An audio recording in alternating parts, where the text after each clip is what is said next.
أعوذ بالله من الشيطان الرجيم بسم الله الرحمن الرحيم وإما تخافن من قوم خيانة فانبذ إليهم على سواء إن الله لا يحب الخائنين۔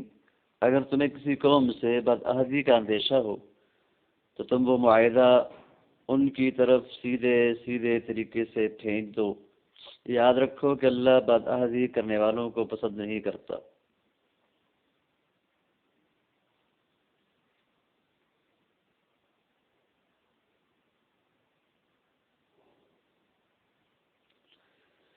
وَلَا يَحْسَبَنَّ الَّذِينَ كَفَرُوا سَبَقُوا، اور کافر لوگ ہرگز یہ خیال بھی دل میں نہ لائیں کہ وہ بھاگ نکلے ہیں۔ إِنَّهُمْ لَا يُعْجِزُونَ، یقیناً وہ عاجز نہیں کر سکتے۔ بدر کے موقع پر جو کافر بھاگ نکلے تھے ان کی طرف اشارہ ہے۔ وَأَعِدُّوا لَهُم مَّا اسْتَطَعْتُم مِّن قُوَّةٍ وَمِن رِّبَاطِ الْخَيْلِ تُرْهِبُونَ بِهِ عَدُوَّ اللَّهِ وَعَدُوَّكُمْ وَآخَرِينَ مِن دُونِهِمْ، اور جس قدر طاقت اور گھوڑوں کی جتنی چھاؤنیاں تم سے بن پڑیں ان سے مقابلے کے لیے تیار کرو، جن کے ذریعے تم اللہ کے دشمن اور اپنے دشمن پر بھی ہیبت طاری کر سکو، اور ان کے علاوہ دوسروں پر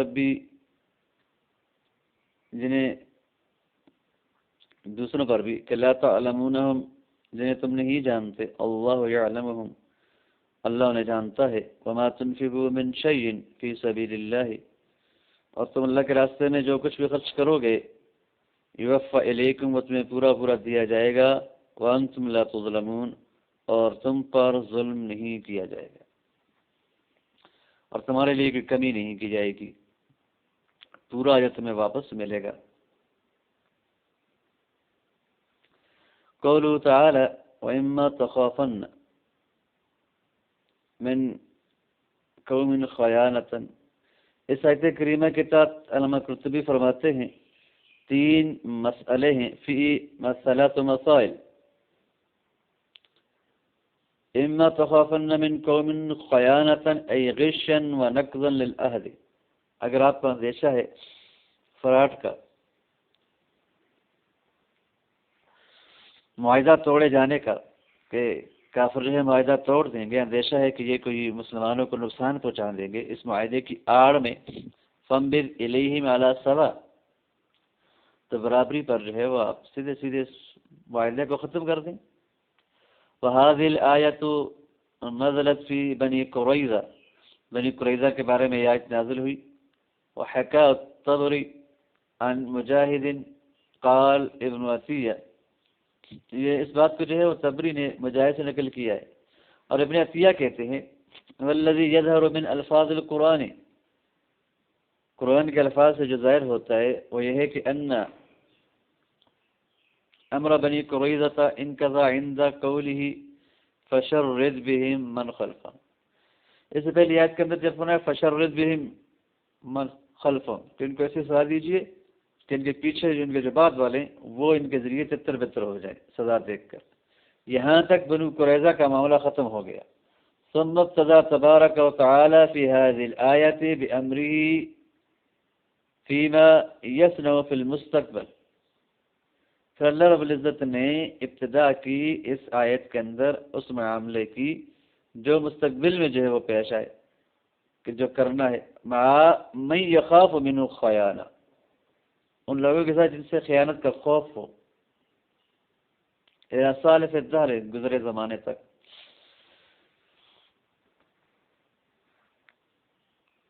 یعنی یہ حکم بعد میں آیا، بنو قریظہ کے لیے بھی نہیں آیا، اور ان کے ساتھ خاص ان کا معاملہ تو ختم ہو چکا تھا۔ یعنی کسی بھی قوم سے اگر آپ کو خیانت کا خوف ہے تو آپ جو ہے وہ معاہدہ ختم کر دیں۔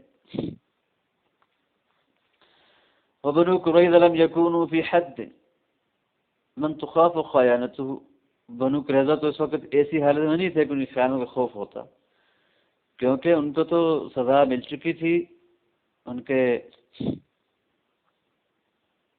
لوگوں کو قتل کر دیا گیا تھا، کچھ کو قیدی بنا دیا گیا تھا، ان کی زمینوں پہ قبضہ ہو گیا تھا، ان کی حالت نہ تھی۔ فتترتب فیہم هذه الآیہ، فتترتب فیہم هذه الآیہ، فتترتب، ان کی حالت نہ تھی کہ اس ان میں جو ہے یہ آیت جو ہے وہ مترتب ہو، ان کے اندر یہ آیت آئی. وَإِنَّمَا كَانَتْ خَيَانَتُهُمْ ظَاهِرَةً، ان کی خیانت و ظاہر تھی، اندیشے والی بات تو تھی نہیں، بات واضح ہو چکی تھی. الثانیہ قال ابن عربی، دوسرا مسئلہ ابن عربی کہتے ہیں فَإِنْ قِيلَ كَيْفَ يَجُوزُ نَقْضُ الْعَهْدِ مَعَ خَوْفِ الْخِيَانَةِ، خیانت کا خوف ہے اور خیانت کے خوف کے ساتھ معاہدہ توڑنا کیسے جائز ہو سکتا ہے؟ آپ نے قوم کے ساتھ معاہدہ کیا، اب آپ صرف اس وجہ سے معاہدہ توڑ رہے ہیں کہ جی ہمیں ڈر ہے کہ یہ کہیں خیانت نہ کرے، یہ کیسے جائز ہو سکتا ہے؟ والخوف ظن لا یقین ما، اور خوف بھی ایسا کہ جو صرف ظنی ہے، اس کے ساتھ کوئی یقین نہیں ہے. فکیف یسقط یقین العہد مع ظن الخیانت، معاہدہ کا جو یقین ہے، جو آپ معاہدہ کر چکے ہیں، اس کا جو یقین ہے، یقینی معاہدہ جو ہو چکا ہے، موجود ہے، وہ خیانت کے ظن اور گمان سے کیسے ساقط ہوگا؟ فالجواب من وجہین، کہتے ہیں اس کے دو جواب ہیں. احدہما ان الخوف قد یأتی بمعنی الیقین، خوف کبھی کبھی یقین کے معنی میں بھی آتا ہے. کما قد یأتی الرجاء بمعنی العلم، جیسے رجاء علم و یقین کے معنی میں آتا ہے. قال تعالی ما لکم لا ترجون للہ وقارا، ای لا یعلمون للہ وقارا. الثانی اذا ظہرت آثار الخیانت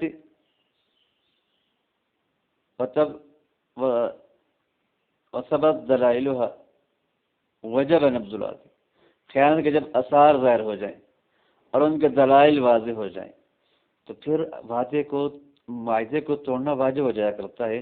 لئلا یوقع التمادی علیہ فی الہلاکہ، تاکہ اس معاہدے کے اوپر جو ہے وہ تمادی، اس کو لمبا کھینچنا کی ہلاکت میں نہ ڈال دے.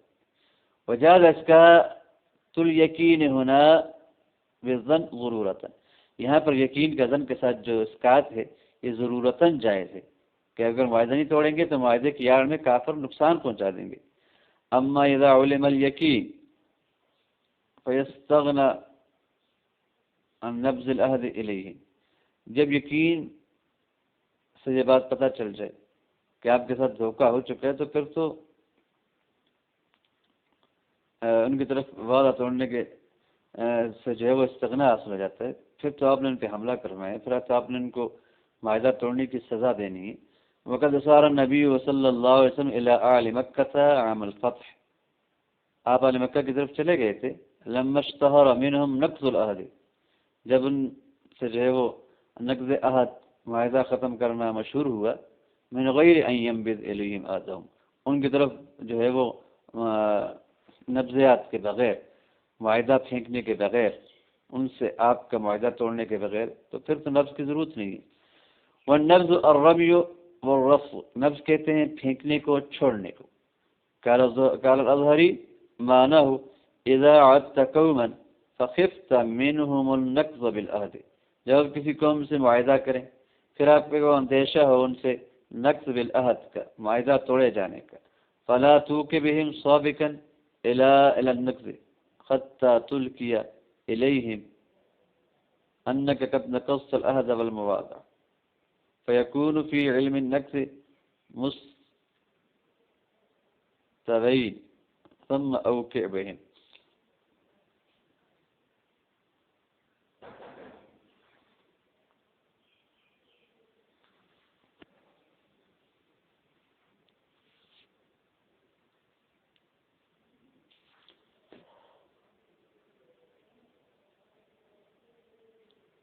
تو آپ جو ہے وہ نقضیات کی طرف سبقت کرتے ہوئے ان پہ واقع نہ ہوں، یہاں تک کہ آپ ان کی طرف جو ہے وہ اس بات کو تو ڈال دیں، پھینک دیں، ان کو بتا دیں کہ ہم نے بھی معاہدہ ختم کر دیا ہے، کہ جی آپ نے جو ہے معاہدہ اور مواضعہ جان بین کا جو وعدہ تھا وہ ختم کر دیا ہے. فیکون فی علم، تو وہ بھی علم میں ہو جائیں گے آپ کے ساتھ ساتھ نقص کے بارے میں، کہ جی ان بھی وجہ لگے کہ وعدہ ٹوٹ چکا ہے تو آپ برابر ہو جائیں گے. ثم اوقبہم، پھر بھی حملہ کیجیے، کرنا چاہتے ہیں۔ قال النخاس هذا من معجز ما جاء في القرآن، یہ قرآن کے معجزے میں سے آیا ہے۔ مما لا يوجد في الكلام مثله على اختصاره وكثرة معانيه، ان میں سے کہ جو نہیں پایا جاتا کلام میں اس جیسی مثل اختصار اور کثرت معنی کی، مختصر سے جملے کے اندر اتنے بڑے معنی پرو دیے گئے۔ والمعنى وإما تخافن من قوم، انہوں نے یہ کہ اگر آپ کو خوف ہو کسی قوم سے، کیسی قوم؟ بینک و بینہم عہد، جن کے درمیان اور تمہارے درمیان کوئی معاہدہ ہو، خیانتاً، خوف کس کا ہو؟ خیانت کا، فانبذ الیہم العہد، ان کی طرف عہد معاہدہ پھینک دو، ای کلہم، یعنی کہہ دو قد نبذت الیکم عہدکم، کہ میں نے تمہارا وعدہ تمہاری طرف پھینک دیا، وانا مقاتلکم، اور میں تم سے لڑائی کرنے والا ہوں، لیعلموا ذالک، تاکہ وہ اس بات کو جان لیں، فیکونوا معک فی العلم سوا، تو نقض عہد کے علم میں وہ تمہارے ساتھ برابر ہو جائیں، تمہیں بھی پتہ ہے نقض ٹوٹ ہو چکا ہے، وعدہ ٹوٹ گیا ہے، انہیں بھی پتہ چل جائے۔ ولا تقاتلہم وبینک وبینہم عہد، اور آپ ان سے لڑائی نہ کرے اس حال میں کہ آپ کے اور ان کے درمیان معاہدہ موجود ہو، وہم یثقون بک، وہ آپ پہ اعتماد کر رہے ہوں، فیکون ذالک خیانۃ وغدرا، تو پھر آپ کی طرف سے خیانت اور دھوکہ ہوگا۔ ثم بین ھذا بقولہ، اس بات کو اللہ نے اپنے اس قول ان اللہ لا يحب الخائنین سے بیان کیا۔ قلت ما ذکرہ الازہری والنخاس من انباز العہد مع العلم بنقضہ یردہ فعل النبی فی فتح مکہ، میں کہتا ہوں کہ ازہری نے جو بات کی ہے، اذا عدت قوما فخفت منهم النقص بالعہد فلا توقع بهم سابقا الى نقص، یہ جو بات کی ہے بعض عہد جو ہے وہ علم معاہدے کے ٹوٹنے کے علم کے بعد نبض عہد کی جو بات کی ازہری نے، کہ اگر آپ کو پتہ چل گیا کہ جنہوں نے معاہدہ توڑ دیا اس کے بعد بھی آپ جو ہے وہ ان کی طرف معاہدہ پھینکیں، اس کے بعد آپ ان سے جو ہے وہ لڑائی کریں، تو ظہری کی اس بات کو جو ہے وہ فعل النبی فی فتح مکہ میں نبی پاک کا فعل جو ہے وہ رد کرتا ہے۔ فإنهم لما نقضوا، اس لیے کہ جب ان حضرات نے معاہدہ توڑا، مشرکین مکہ نے، لم یوجہ الیہم بلکہ اللہم اقطع خبرنا عنہم وغضاہم، تو آپ نے جو ہے وہ ان کی طرف سے جرح کی، بلکہ فرمایا کہ اللہ ان سے ہماری خبر کاٹ دے، ان تک ہماری بات نہ پہنچے، اور آپ نے ان سے جو ہے وہ جنگ کی۔ وَإِذًا معنی لایا، اور وہ بھی آیت ہی کا معنی ہے، لِأَنَّ فِي كَسِ أَهْدٍ مِّنْهُمْ وَنَقْصِهِ مَعَ الْعِلْمِ بِهِ حصول نقض عہدہم والاستفاء معهم، اگر ایسا کرے تو پھر بھی آیت کا معنی بنتا ہے جو ظہری جو اوپر جو ہے وہ نحاس نے بیان کیا ہے، وہ اس طرح بنتا ہے کہ جب آپ وعدہ توڑنے میں ان کے ساتھ اور باوجود کہ آپ کو علم ہے، تو ان کے جو نقضیات کا جو حصول ہوا ہے اس کے ذریعے اور استوا کے اندر آپ ان کے ساتھ برابر ہو جائیں گے، وہی وعدہ توڑ چکے اور ان کو پتہ ہے کہ وہ وعدہ توڑ چکے، آپ ان کو بتائے بغیر نقضیات کر لیں، آپ بھی نقضیات کر چکے ہوں گے اور آپ کو پتہ ہوگا کہ معاہدہ ٹوٹ چکا ہے، تو اس چیز میں وعدہ توڑنے میں اور توڑنے کے علم میں آپ بھی برابر ہو جائیں گے۔ وَأَمَّا مَا غَيْرَ عِلْمِ بِنَقْضِ الْعَهْدِ مِنْهُمْ، البتہ ان کے طرف سے وعدہ توڑنے کے علم کے بغیر فَلَا يَحِلُّ وَلَا يَجُوزُ، تو پھر یہ توڑنا جائز نہیں ہے اور حلال نہیں۔ یہی بات تو اوپر ازہری نے بھی کہی ہے، اذا عدت من قوما فخفت منهم النقص، آپ کو اندیشہ، انہوں نے یہ نہیں کہا کہ آپ کو علم ہو، یہ جو کلتوں سے علامہ قرطبی نے بات کی، یہ تب ٹھیک ہو سکتی تھی ازہری کے کلام پہ، تب یہ رد ہو سکتا تھا کہ جب ازہری اور نخاس نے یہ کہا ہو کہ جب وعدے ٹوٹنے کا علم ہو چکا ہو، تخافن کی بات نہیں، خوف اندیشہ ہو، جب یہ پتہ چل جائے کہ جی وعدہ ٹوٹ چکا ہے تو تب آپ یہ غزوہ مکہ والی بات کر سکتے ہیں، فتح مکہ والی بات کر سکتے ہیں۔ روى الترمذي وابو داود عن سليم بن عامر قال كان بين معاوية والروم عهد۔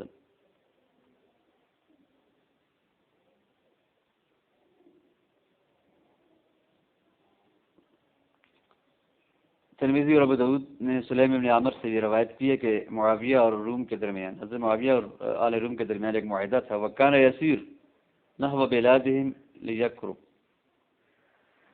اور وہ ان کے شہروں کی طرف جایا کرتے تھے تاکہ ان کے ذرا قریب ہو جائے، حتی اذن قضى العہد غزاہم، یہاں تک کہ جو ہے وہ معاہدہ کا وقت ختم ہو گیا تو آپ نے ان سے جو ہے وہ غزوہ کیا، جنگ لڑی۔ فجاءہ رجل علی فرس او برزون، تو ایک آدمی جو ہے وہ گھوڑے پر یا خچر وغیرہ پر آیا، وہ یقول اللہ اکبر اللہ اکبر وفاء لا غدر، تو کہنے لگا اللہ اکبر اللہ اکبر، وفا کرنی چاہیے نہ کہ دھوکہ۔ فنظروا، تو نے دیکھا، فاذا هو عمر بن عبسہ، یہ عمر ابن عبسہ تھے، فارسل الیہ معاویہ فسألہ، تو حضرت معاویہ نے کی طرف ایک پیغام بھیجا، ایک آدمی بھیجا اور ان سے پوچھا، فقال سمعت رسول اللہ یقول من کان بینہ وبین قوم عہد، میں نے یہ پاک سے سنا کہ آپ فرما رہے تھے آج جن کے درمیان، جس آدمی کے درمیان کسی قوم کے درمیان کوئی معاہدہ ہو، فلا یشد عقدۃ ولا یحل لها، تو وہ کوئی گرہ نہ باندھے اور نہ اسے کھولے، حتی ینقضی مدها، یہاں تک کہ اس کی مدت پوری ہو جائے، او یمض الیہم علی سواء، یا برابری پر ان کی طرف اس معاہدے کو دے مارے۔ فرجع معاویہ بن ناس، تو حضرت معاویہ لوگوں کو لے کے لوٹے، قال ترمذی ھذا حدیث حسن صحیح، والسواء المساوات والاعتدال، سوا کا معنی مساوات ہے، اعتدال ہے۔ فاضرب وجوہ الغدر الاعداء حتى يجيبوك الى السواء، کسائی کہتے ہیں السواء العدل، انصاف مراد ہے، وقد يكون بمعنى الوسط، وسط کے معنی میں بھی ہوتا ہے، ومنه قوله تعالى في سواء الجحيم، درمیان کے معنی میں، ومنه قول حسان يا ويح انصار النبي ورهته بعد المغيب في سواء الملحد الفراء، ويقال فانبذ إليهم على سواء جهرا لا سر، یعنی آپ جو ہے وہ جہرن اس بات کو کیجیے نہ کہ چھپ کر۔ الثالثۃ، تیسرا مسئلہ اس آیت کے ساتھ، رواه مسلم عن ابي سعيد الخدري قال قال رسول الله صلى الله عليه وسلم لكل غادر لواء يوم القيامة، ہر دھوکہ باز کے لیے جو ہے وہ قیامت کے دن ایک جھنڈا ہوگا، یرفع له بقدر غدره، جتنا اس کا دھوکہ ہوگا اسی کی بقدر اس کو اونچا کیا جائے گا۔ الا ولا غادر اعظم غدرا من امیر عامة، امیر عامہ کے سے غدر میں، غدر کرنے والے سے کوئی بڑا غدر کرنے والا نہیں ہے۔ قال العلماء رحمۃ اللہ انما كان الغدر، ہمارے علماء نے فرمایا کہ غدر دھوکہ فی حق الامام، امام کے حق میں اعظم بہت بڑا ہوتا ہے، واخفش منہ، اور بہت زیادہ فحش ہوتا ہے، فی غیرہ کسی اور چیز میں، یعنی جب آپ امام کے ساتھ اپنے حکمران کے ساتھ دھوکہ کرتے ہیں تو وہ بہت بڑا دھوکہ ہوتا ہے۔ لما فی ذلک من المفسد، میں بہت زیادہ فساد ہوتا ہے۔ فإنهم اذا غدروا، جب آپ غدر کریں گے، یہ جب وہ دھوکہ دیں گے، وعلم ذلک منهم، اور ان سے معلوم ہوگا، ولم ينبذوا بالعهد، اور وہ معاہدہ نہیں ان کی طرف پھینکیں گے، لم يأمنهم العدو ولا عهد ولا صلح، تو وہ جو ہے وہ دشمن سے معاہدے اور صلح پر مامون نہیں ہوں گے۔ فتشتد شوکتہ ویعظم ضررہ، تو جو امام ہوگا، جو اس کا جو ہے وہ اس کی تکلیف اور اس کی ضرر سخت ہو جائے گا، بڑھ ہو جائے گا۔ وَيَكُونُ ذَلِكَ مُنَفِّرًا عَنِ الدُّخُولِ فِي الدِّينِ، تو یہ دین میں داخل ہونے سے کیا ہوگا، متنفر کرنے والا ہوگا۔ وَمُوجِبًا لِذَمِّ أَئِمَّةِ الْمُسْلِمِينَ، اور مسلمانوں کے جو اہم ہیں ان کی مذمت کو جو ہے وہ واجب کرنے والا ہوگا۔ فَأَمَّا إِذَا لَمْ يَكُنْ لِلْعُدُوِّ عَهْدٌ، بہرحال جب یہ دشمن سے بھی معاہدہ نہیں ہے، فَيَنبَغِي أَن يُتَخَيَّلَ حَيَّ الْعَلِيِّ بِكُلِّ حِيلَةٍ، پھر کوئی بھی حیلہ آپ کر سکتے ہیں، مناسب ہے۔ وتدار علیہ کل خدیہ، ہر قسم کا دھوکہ بھی دائر کیا جا سکتا ہے. ولی یحمل قولہ الحرب خدعۃ، یعنی امام کی طرف سے، حکمران کی طرف سے دھوکہ دشمن ملک کے ساتھ یہ مناسب نہیں ہے. اگر آپ کا معاہدہ ہے تو پھر تو آپ سارے جو ہیں وہ ان کا ان کی حکومت ایسی ہے، ان کے حکمران ایسا ہے، باقی بھی ایسے ہوں گے. وقد اختلف العلماء وهل يجاهد مع الامام الغادر، کہ امام غادر جو دھوکہ دے رہا ہے اس کے ساتھ آپ جہاد کر سکتے ہیں، اس کے ساتھ مل کر، کہ وہ دھوکے بھی کسی حملہ علی قولین فذكر ملانه لا يقاتل معه. اکثر یہ کہتے ہیں کہ نہیں یہ دھوکہ دے رہے ہیں، اب اس کا اور دوسرے ملک کے ساتھ جب معاہدہ ہے تو معاہدہ توڑے بغیر کیوں حملہ کر رہے ہیں؟ اس حملے میں آپ اس کا ساتھ نہ دیں. بخلاف الخائن والفاسق، بخلاف خائن کے اور فاسق کے. وذهب بعضهم الى الجهاد معه، اور بعض کہتے ہیں کہ اس کے ساتھ مل کر جہاد کرنا چاہیے. والقولان فی مذہبنا، اور یہ دونوں قول علامہ قرطبی کہتے ہیں کہ ہمارے مذہب کے مطابق ہیں.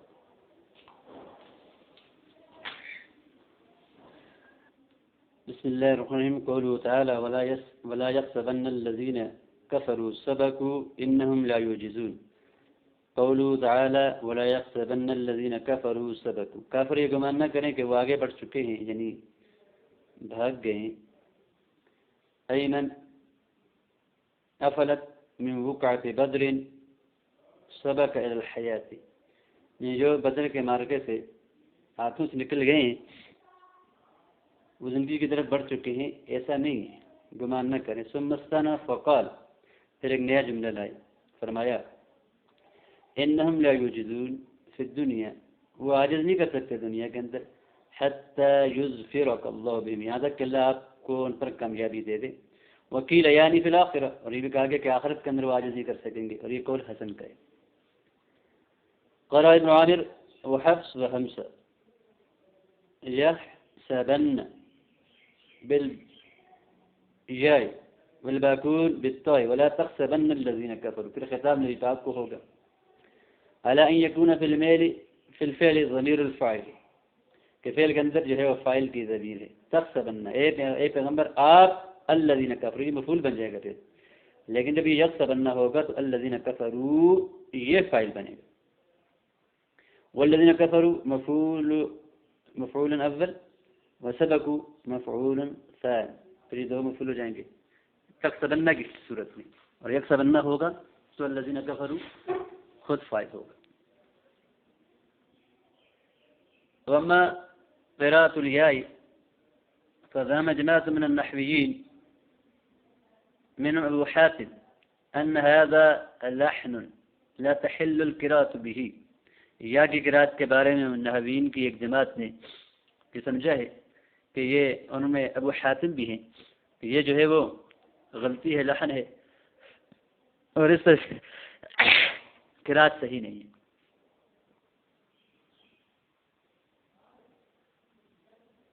ولا يسمع لمن عرف اعراب وعرف، جو اعراب جانتا ہو یا جسے اعراب سکھا دیا گیا ہو تو وہ یہ قراءت نہیں سن سکتا. قال ابو حاتم لأنه لم يأتي يحسبن بمفعول، يحسبن کے لیے پھر مفعول نہیں آئے گا، یعنی لا يحسبن الذين كفروا سبقوا،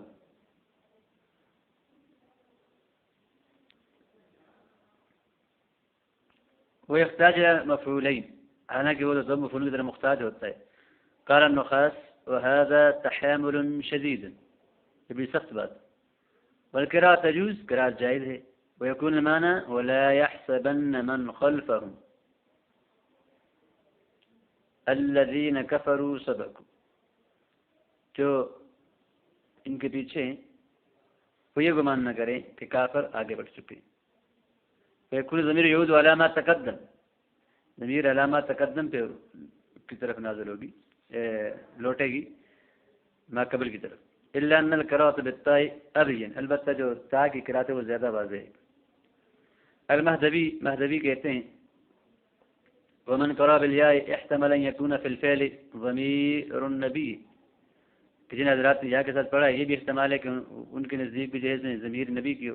ولا يحسبن، اور وہ نبی غمان نہ کرے الذين كفروا، ان کو جو کافر ہو چکے ہیں کہ وہ آگے بڑھ چکے ہیں. فیکون الذین کفروا سبقوا المفعولین، اگر تحسبن میں ضمیر انت کی لٹائیں اور یحسبن کے اندر جو ہے وہ ہوا کی ضمیر لٹائیں اور لٹائیں دونوں نبی پاک کی طرف، تو پھر تو دونوں صورتوں میں مفعول مل جائیں گے. وَيَجُوزُ أَن يَكُونَ الَّذِينَ كَفَرُوا فَاعِلًا، اور یہ ممکن ہے کہ یحسبن کی صورت میں الذین کفروا فاعل ہو والمفعول الاول محذوف ہو، معنی ہو ولا یحسبن الذین کفروا انفسهم صدقوا. پھر بات ٹھیک ہو جائے گی اعراب اور ترکیب کے اعتبار سے.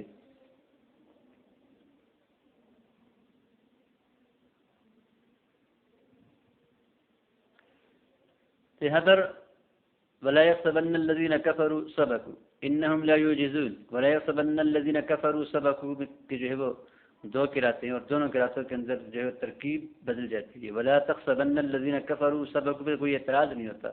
ولا يحسبن الذين كفروا سبقوا میں اعتراض ہوتا ہے کہ پھر اس کے مفعول آپ کہاں سے لیں گے. تو اس کا جو ہے وہ جواب مہذبی نے یہ دیا ہے کہ پھر معنی بنے گا ولا يحسبن الذين كفروا انفسهم سبقوا، مفعول مل جائیں گے.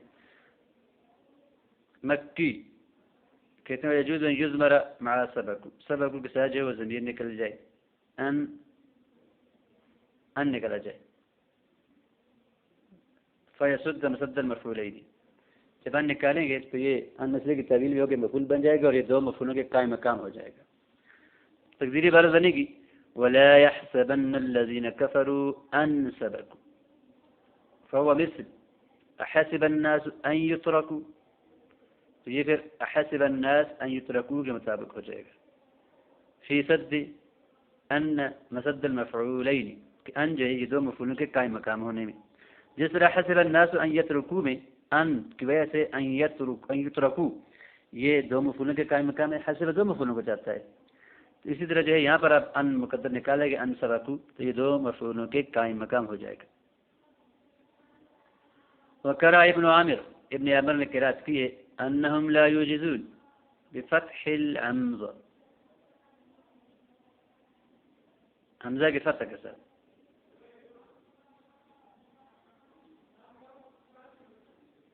یعنی اس کو جملہ مستانفہ نہیں بنایا.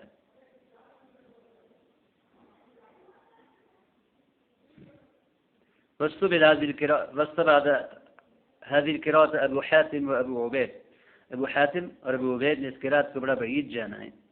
قال ابو عبید وانما يجوز ولا ان يكون المعنى، یہ تو صورت میں جائز ہوگا کہ جب معنی ہو ولا تحسبن الذين كفروا انهم لا يعجزون، کہ کافر یہ گمان نہ کریں کہ وہ یہ گمان نہ کریں کہ وہ عاجز نہیں کریں گے. یہ نہ تو صحیح نہیں بنتا. قال نحاس الذين ذكر ابو عبید لا يجوز عند النحويين والبصريين، کہ ابو عبید کہتے ہیں جو ابو عبید نے ذکر کیا ہے وہ کسی صورت میں بھی جو ہے وہ بصریوں کا جائز نہیں ہے، نحویوں کے، بصریین نحویین کے نزدیک. جیسے خسبت زیدا انه خارج الا بکسر ان، حسبت زیدا انه خارج، یہ جائز نہیں ہوگا جب مگر یہ کہ آپ ان نہ پڑھیں. وانما لم يجوز، یہ جائز نہیں ہے. کیوں؟ لانه في موضع المبتدا، یہ مبتدا کی جگہ میں ہے. كما تقول حسبت زید ابو خارج، تو انه خارج کہیں گے تو تب یہ نیا مستانفہ جملہ بنے گا اور مبتدا بنے گا. انه تو مبتدا نہیں بن سکتا. ولو فتحت لصار المعنى، اگر فتح دیں گے معنی بنے گا حسبت زیدا خروجه، وهذا محال، اور یہ اس طرح کا معنی محال ہے. وفي ايضا من البعد، اس میں یہ بات بھی ہے کہ انه لا وجه لما قال يسخ به معنى. قالوا، جنہوں نے سوال کو کہا ہے کہ اس کے ذریعے معنی صحیح نہیں بنتا الا ان يجعل الله زائد، ہاں پھر لا کو آپ زائدہ بنائیں، پھر معنی بنے گا ولا تحسبن الذين كفروا انهم لا يعجزون، کہ کافر یہ گمان نہ کریں کہ وہ عاجز نہیں کریں گے، یعنی ان کو یہ گمان کرنا چاہیے کہ وہ عاجز کریں گے نہیں، تو پھر لا کو آپ زائد مانیں گے. ولا وجه لتوجيه حرف في كتاب الله عز وجل الى التطول بغير حجة، کسی حرف کی ایسی توجیہ کہ جو اس کو تطول کی طرف لے جائے، زیادت کی طرف لے جائے بغیر کسی حجت کے. کہ یجب التسلیم علی جس حجت کو ماننا ضروری ہو، ایسی حجت کے بغیر جائز نہیں ہے. والقراءة جيدة على أن يكون المانع لأنهم لا يوجزون. البتہ اس معنی کے اندر قراءت اچھی ہو جائے گی کہ جب اب لام مقدر نکالے لأنهم لا يوجزون، لأنهم اس لیے کہ وہ عاجز مکی. فالمعنى لا يحسبن الكفار، میں بنتا ہے کہ کفار یہ گمان نہ کریں انفسهم اپنے آپ کو، فاتو کہ وہ فوت کر چکے ہیں یعنی یہاں سے نکال چکے ہیں، لأنهم لا يوجزون ای لا يفوتون کہ وہ یہاں سے نکل نہیں سکیں گے. فأن في موضع نسب بحذف اللام، ان جو ہے لأن یہ موضع نسب میں ہے لیکن لام کی حذف کے ساتھ. ای فی موضع حفظ لا اعمال اللام، یہ لام کو موضع لأن تو یہ موضع حفظ میں ہو جائے گا، کسرہ میں ہو جائے گا. لکثرت حفظ امان کیونکہ ان کے ساتھ اس کو بہت کثرت سے حذف کیا جاتا ہے. وهو يروى عن الخلیل والکسائی، اور یہ کسائی اور حلیل سے روایت کی گئی یہ بات. وقال الباقون بکسر ان، اور باقی حضرات نے ان کی کسرہ کے ساتھ پڑھا ہے علی الاستئناف والقطع مما قبله، اس کو جملہ مستأنفہ بنا کر اور ما قبل سے کاٹ کر پڑھا ہے. والاختیار یہی زیادہ پسندیدہ ہے. لما فيه مما التاکید، اس میں تاکید کا معنی ہے. اللہ لا يحسبن الذين كفروا سبقوا کے اندر بھی وہی معنی ہے، اور پھر انہم لا يعجزون کے اندر بھی وہی معنی ہے. تو معنی کی تاکید ہو جائے گی کہ یہ بھاگ نہیں سکتے، عاجز نہیں کر سکتے.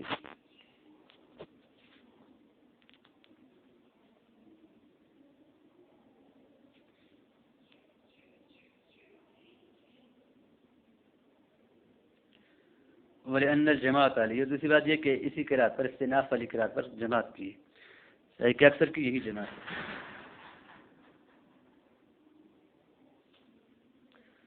وروی عن ابن مخیث انه قال لا يعجزون بالتشديد وكسر نون، لا يعجزون لا يعجزوني لا يعجزوني النخاس. وهذا خطأ من وجهين، یہ قرات دو وجہ سے جو ہے وہ غلط ہے. احدهما ان ما عجزه ضعفه وضعف امره، اسے کمزور کرنا، اپنے معاملے کو کمزور کرنا، اس معنی میں ہے. والآخر انه، اور یہاں یہ معنی تو مراد نہیں سکتا. وانه، دوسری بات یہ ہے کہ انه كان يجب ان يكون بنونين، یہ دو نون سے ان يعجزونني ہونا چاہیے. ومان عاجزه سبقه وفاته حتى لم يقدر عليه. عاجز کا معنی جو ہے وہ بھاگ جانا، آپ کے ہاتھ سے نکل جانا کہ آپ اس پہ قادر نہ ہو، اور تعجیز کے اندر یہ معنی نہیں آئے گا.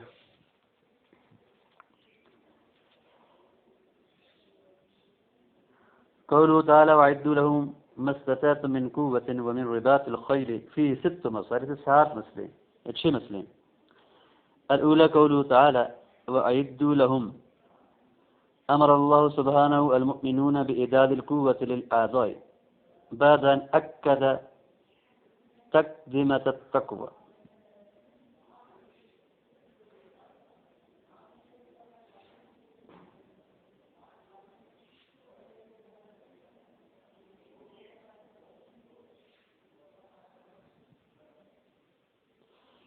اللہ رب العزت نے جو ہے وہ عید الرحم کے تحت مسلمانوں کو دشمن کے مقابلے میں قوت تیار رکھنے کا حکم دیا ہے، بعد جس کے کہ یہ بات جو ہے وہ تقوی کے ان کو مقدم کر کے اس کو موقت بھی کیا، اس لیے کہ اللہ تعالیٰ اگر چاہتے تو فإن اللہ سبحانہ لو شاء لہزمہم بالکلام، اللہ پاک صرف کلام سے بھی کن کے بھی کافروں کو جو ہے وہ شکست دے سکتے تھے. والطفل فی وجوہہم، اور ان کے چہروں پہ پھونکنے سے، طفل کہتے اس طرح کا پھونک جس میں تھوک بھی جائے، اس سے بھی ان کو جو ہے وہ شکست دے سکتے تھے.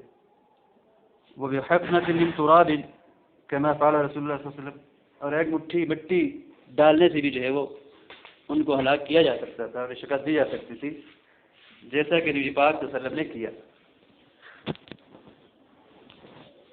صبر کار کرنا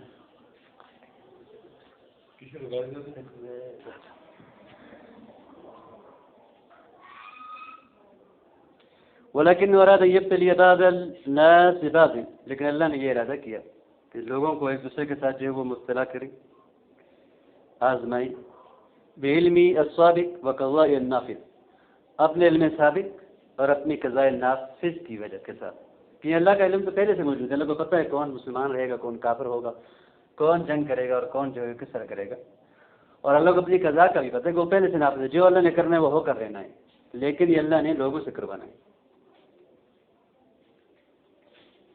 وَكُلُّ مَا تُعِدُّهُ لِصَدِيقِكَ مِنْ خَيْرٍ أَوْ لِعُدُوِّكَ مِنْ شَرٍ فَهُوَ دَاخِلٌ فِي عُدَّتِكَ۔ تیاری کسے کہتے ہیں؟ کہتے ہیں کہ آپ اپنے دوست کے لیے کوئی بھی چیز جو اچھی شے تیار کریں یا اپنے دشمن میں کوئی بھی بری شے تیار کریں تو یہ آپ کی تیاری میں، آپ کی عدہ میں شامل ہے۔ قال ابن عباس القوة ها هنا الصلاح والتيسير، یہاں پر جو ہے وہ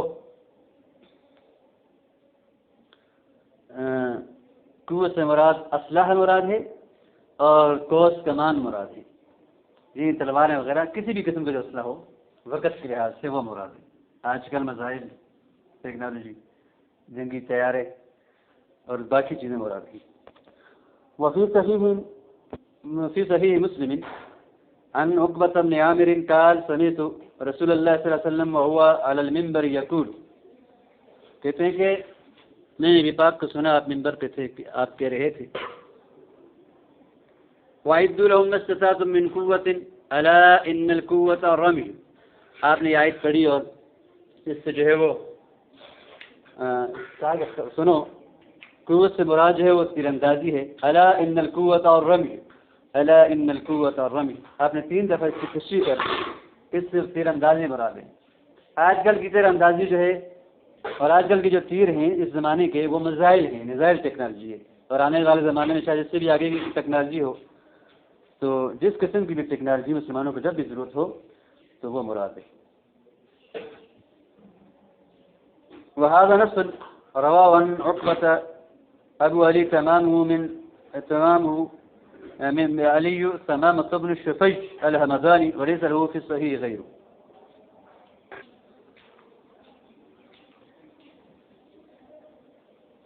وحديث آخر في الرمي عن عقبة أيضا قال سمعت رسول الله صلى الله عليه وسلم يقول ستفتح عليكم أرضون، تم پر بہت سی زمینیں فتح کی جائیں، فتح ہوں گی، ويكفيكم الله اللہ تمہارے لیے کافی ہوگا، ولا يعجز أحدكم أن يلهو بأسهمه، تم میں سے کوئی ایک اس بات سے عاجز نہ ہے کہ وہ اپنے تیروں سے کھیلے، یعنی اپنی تیر اندازی سیکھے۔ قال علیہ الصلوۃ والسلام كل شيء يلهو به الرجل باطل الا رميه بقوسه، ہر وہ شے جس سے آدمی کھیلتا ہے وہ باطل ہے، بری ہے، سوائے یہ کہ وہ اپنی تیر سے کھیلے، کمان سے کھیلے۔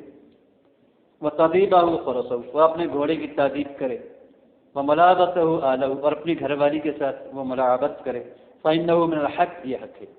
ومعنى هذا والله تعالى أعلم أن كل ما يتلهى به الرجل مما لا يفيده في العاجل ولا في العاجل فائدة، یعنی اللہ خوب جانتا ہے، مطلب یہ ہے اس حدیث کا کہ ہر وہ چیز اس کے ساتھ بھی آدمی کھیلتا ہے، کو کھیل کود نہ جو وہ ابھی فائدہ دیتا ہے نہ آگے فائدہ دیتا ہے، وہ باطل وہ باطل ہے، والإراد عنه أولى، اس سے جو ہے وہ اعراض کرنا بہتر ہے۔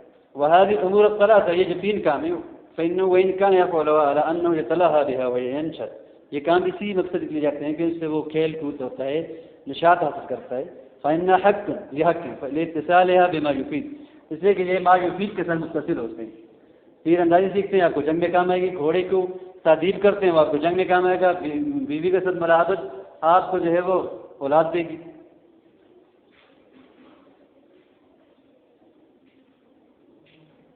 فإن الرمي بالقوس وتأديب الفرس جميعا من معاول القتال، رمی بالقوس جو ہے تیر اندازی اور گھوڑے کو سکھانا، تادیب کرنا، یہ سارا قتال کی معاونات میں سے۔ وملاعبۃ الأهل قد تؤدي إلى ما يكون عنه ولد يوحد الله ويعبد، کبھی کبھی ایسے بچے کی طرف لے جاتا ہے کہ جو اللہ کی توحید بیان کرے گا، اللہ کی عبادت کرے گا۔ فلهذا كانت هذه الثلاثة من الحق، تو اس لیے یہ جو تینوں ہیں یہ حق میں سے۔ وفي سنن ابي داود والترمذي والنسائي وعن عقبة بن عامر عن النبي ان اللہ یدخل ثلاثة نفر الجنت بثامن واحد، ایک تیر کے ذریعے پر 3 آدمیوں کو جو ہے جنت میں داخل کرے گا. ثانیہ، اس کے بنانے والے کو، یختصب فی صنعته الخیر، جو اس کے بنانے میں خیر اور بھلائی کا ارادہ کرتا ہے. والرامی، اور تیر چلانے والا، وہ منبل، اور اس کو تیر دینے والا وہ منبل. اور فضل رمی عظیم، اور تیر اندازی کی فضیلت بہت زیادہ ہے. ومنفعته عظیمہ للمسلمین، اس منفعت مسلمانوں کے لیے بہت زیادہ ہے. ونکایته شدید الکافرین، اور کافروں پر ان کی جو سختی ہے وہ بہت زیادہ ہے. قال یا بنی اسماعیل ارمو، یا بنی اسماعیل تیر مارو، فإن اباکم کان رامیا، تمہارا باپ تمہارے ابو اجداد بھی تیر انداز تھے. وتعلم الفروسیہ واستعمال الاسلحہ فرض الکفایہ وقت یتعین، گھوڑ سواری سیکھنا اور اسلحہ کا استعمال سیکھنا یہ فرض کفایہ ہے اور یہ متعین ہے. واللہ تعالی عالم بالصواب. وما علینا الا البلاغ.